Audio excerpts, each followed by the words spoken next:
Hello everyone, welcome back to Siddhant scholars academy. Myself Nandita Jain. इस video lecture में हम continue करेंगे अपनी संपूर्ण हिंदी साहित्य की सीरीज़ को।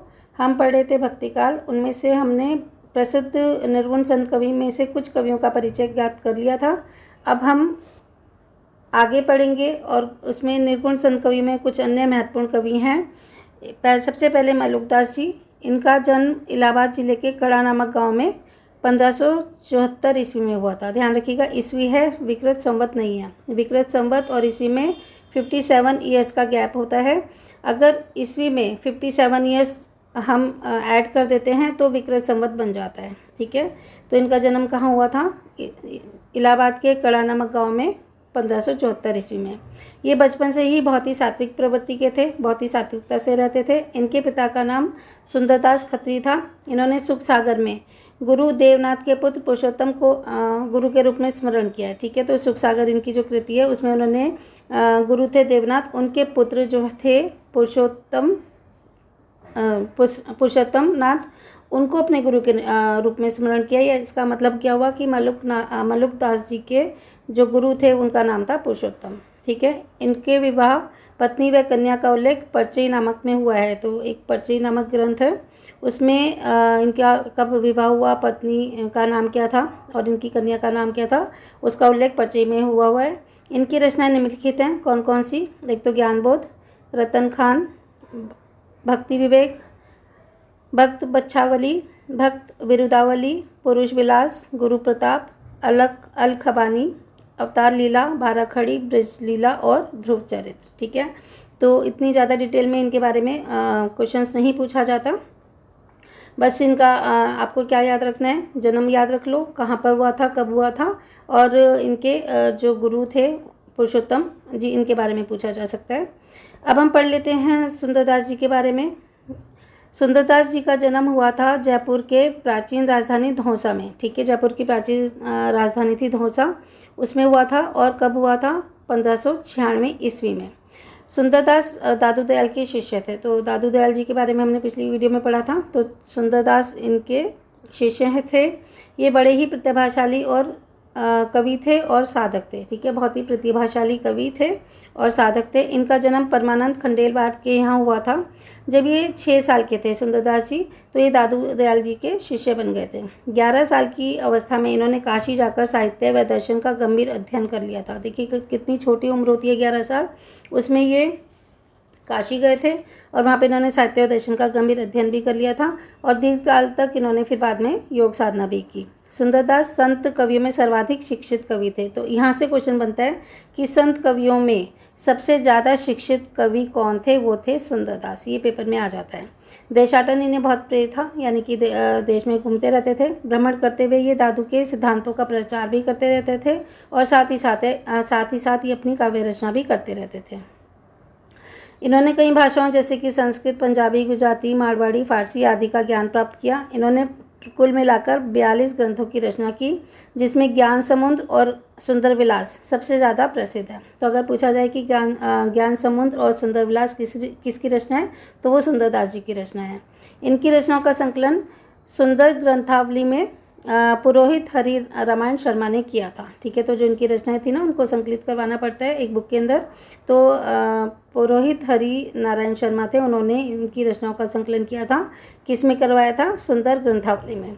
इनकी रचनाएं ब्रज भाषा में हैं और ये श्रृंगार रस के कट्टर विरोधी थे। इनकी रचनाओं में शांत रस की प्रधानता थी। ठीक है, तो जो सुंदरदास जी है ना, वो श्रृंगार रस के कट्टर विरोधी थे और अपनी रचनाओं को शांत रस में लिखा करते थे। और इनकी सभी विषयों का प्रतिपादन इन्होंने सरस शैली में किया, यानी कि इनकी शैली बहुत ही सरस हुआ करती थी, पढ़ने में बहुत ही रसपूर्ण लगा करती। ठीक है, अब हम पढ़ते हैं रज्जाब दास के बारे में। रज्जाब दास का जन्म हुआ था 1567 ईस्वी में सांगानेर के प्रसिद्ध पठान परिवार में। ठीक है, दादू के शिष्यों में इनको उच्च स्थान प्राप्त था। तो अगर दादू के शिष्यों में उच्च स्थान पूछा जाए तो वो थे रज्जाब दास। और सर्वाधिक शिक्षित पूछा जाए, ठीक है, संत कवियों में या दादू के शिष्यों में, वो थे सुंदरदास। तो सुंदरदास की तरह ये भी सुशिक्षित थे। ठीक है, तो ये पढ़े लिखे तो थे, लेकिन अगर सबसे ज़्यादा शिक्षित कौन थे, वो थे सुंदरदास। रज्जाब दास की कृतियों में बानी और सर्वांगी ये महत्वपूर्ण है। बानी में लगभग 5000 ग्रंथ संकलित हैं। ठीक है, तो अगर पूछा जाता है कि रज्जाब दास की जो कृति है बानी, उसमें कितने छंद हैं, तो वह है 5000। और सर्वांगी में अनेक संतों की रचनाएं संकलित की हैं। तो बानी में तो 5000 छंद हैं और सर्वांगी में इन्होंने संतों की रचनाओं को संकलित किया है। तो अंगवधु की रचना का श्रेय भी इन्हें ही जाता है, यानी कि अंगवधु की रचना किसने की है, वो रज्जाब दास ने की है। ये जो हमने कवि पढ़े हैं, इनके अलावा लालदास, बाबा लाल, बावरी साहिबा, सदना, संत पीपा, सेन, धन्ना, वीरभान, निरंजन स्वामी, बेनी, बुल्ला भी कुछ ऐसे कवि हैं जो संत कवि में गिने जाते हैं। इनके अतिरिक्त पंजाब के भी कुछ सिख गुरु हैं जो संत कवि जिन्होंने संत काव्य रचना की है, तो उनके बारे में थोड़ा थोड़ा पढ़ लेते हैं। तो जो पंजाबी सिख गुरु हैं उनमें एक हैं गुरु अंगद देव जी, जिनका जो जीवन काल है वो है 1504 से लेकर 1552 ईस्वी तक। इन्होंने मध्यकालीन पंजाबी भाषा में काव्य की रचना की। गुरु नानक जी की रचनाओं को एकत्रित करने का श्रेय भी इन्हीं को जाता है। तो गुरु नानक जी के बारे में हमने पिछली वीडियो में पढ़ा था। तो गुरु नानक जी की रचनाओं को एकत्रित किसने किया है, वो क्या है, गुरु अंगद देव जी ने। अब हम पढ़ेंगे गुरु अमरदास के बारे में। इनका जीवन काल है 1479 से 1574 ईस्वी। इनकी रचना भी गुरु ग्रंथ साहिब में संग्रहित हैं। ये भ्रमणशील साधक थे, घूमते रहते थे देश में, इधर उधर जगह जगह भ्रमण करते थे और अपनी साधना करते थे। उन्होंने भक्तिभाव और जन कल्याण की प्रेरणा से पद की रचना की। तो इनकी जो पदों में इन्होंने जो पद लिखे हैं उसमें क्या है, ये तो भक्तिभाव है और थोड़ा सा जन कल्याण है, तो इसके बारे में वो लिखा करते थे। फिर है गुरु अर्जुन देव। इनका जीवन काल है 1563 ईस्वी से 1606 ईस्वी तक। ये बहुत ही निष्ठावान साधक थे, सफल कवि थे और धर्म प्रचारक भी थे। इनकी रचनाएं थी सुखमनी साहब, 52 अखरी और 12 मासा। ठीक है, तो गुरु अर्जुन देव की जो 3 प्रमुख रचनाएं हैं, कौन सी, सुखमनी साहिब, 52 अखरी और 12 मासा। गुरु ग्रंथ साहब में इन्होंने 6000 पद भी संकलित हैं। तो देखा हमने ऊपर कि जो भी ये सिखों के गुरु हैं, तो मोस्टली इनमें से सभी के जो पद हैं वो गुरु ग्रंथ साहब में संकलित हैं। और इन्होंने शांत रस की प्रधानता से रचना की थी। ठीक है, तो इनकी रचना में शांत रस की प्रधानता है। अब हम पढ़ते हैं गुरु गोविंद सिंह के बारे में। इनका जन्म काल है 1666 ईस्वी से 1708 ईस्वी। ये सिखों के 10वें गुरु थे। तो अगर पूछा जाता है कि सिखों के 10वें गुरु कौन हैं, वो हैं गुरु गोविंद सिंह। इनका जन्म संवत 1723 में हुआ था। तो अभी हमने पढ़ा था कि ईस्वी में और संवत में 57 ईयर्स का गैप होता है। अगर ईस्वी में 57 ईयर्स को जमा कर दिया जाए तो संवत बन जाता है। तो इन्होंने हिंदू भावों और आर्य संस्कृति की रक्षा के लिए निरंतर ही युद्ध किया। तिलक और जनेऊ की रक्षा के लिए इनकी तलवार सदा खुली रहती थी, कि अगर कहीं बात आती है तिलक और जनेऊ की, तो उसकी रक्षा के लिए इनकी तलवार हमेशा ही खुली रहती थी।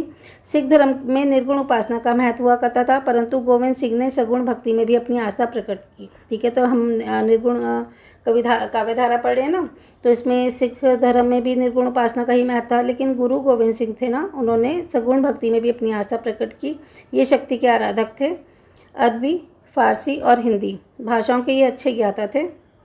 सुनीति प्रकाश, सर्वलोक प्रकाश, प्रेम सुमार्ग, बुद्धि सागर एवं चंडी चरित इनकी प्रमुख रचनाएं हैं। चंडी चरित बड़ी ही ओजस्वी रचना है। ठीक है, और ये किसने लिखी है, ये गुरु गोविंद सिंह जी ने लिखी है, जो सिखों के 10वें गुरु थे। पंजाब के अन्य संत कवियों में बाबा शेख फरीद का नाम भी उल्लेखनीय है। ये गुरु नानक के समकालीन थे। इनके जीवन दर्शन, साधात्मक आदर्शों और साधना पद्धति का प्रभाव संपूर्ण पंजाब पर पड़ा। तो अगर पूछा जाता है कि कौन से ऐसे संत कवि थे जिनकी साधना या उनके आदर्शों का, जीवन दर्शन का प्रभाव संपूर्ण पंजाब पर पड़ा, तो वो थे बाबा शेख फरीद। अपनी आध्यात्मिक अनुभूतियों को इन्होंने पंजाबी, हिंदी, फारसी भाषाओं में व्यक्त किया। इन आदि ग्रंथ में इनके 4 पद संकलित हैं। आदि ग्रंथ है, उसमें 4 पद संकलित हैं।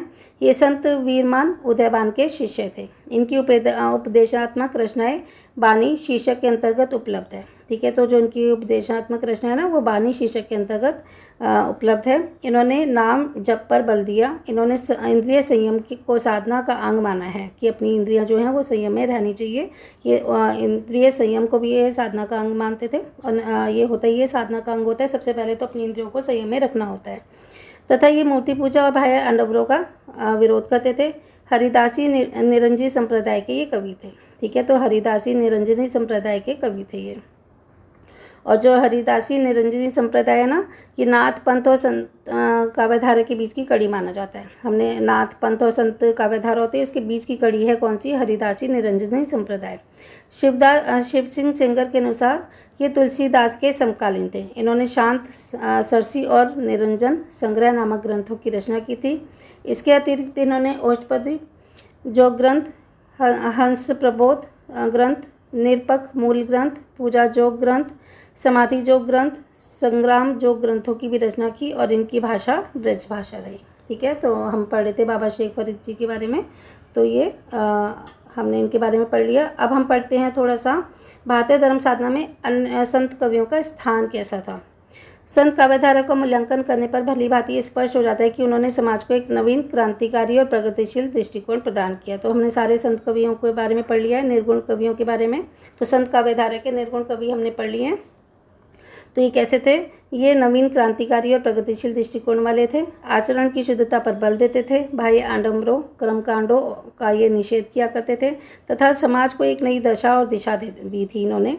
प्रत्येक व्यक्ति, चाहे वो शूद्र हो, ब्राह्मण हो, हिंदू हो, मुसलमान हो, गृहस्थ हो या फिर साधक हो, घर गृहस्थी में रहने वाला हो या फिर साधना करने वाला हो, मोची, जुलाहा, लखपति हो या कोई भी हो, ये सभी की समानता की घोषणा करके संतों ने साम्यवाद की पुनः प्रतिष्ठा की थी। उन्होंने कहा सब लोग एक जैसे हैं, ना जात पात से फ़र्क पड़ता है, ना उनके काम से फ़र्क पड़ता है। इन्होंने सबकी क्या की? उन्होंने कहा कि सब समान हैं।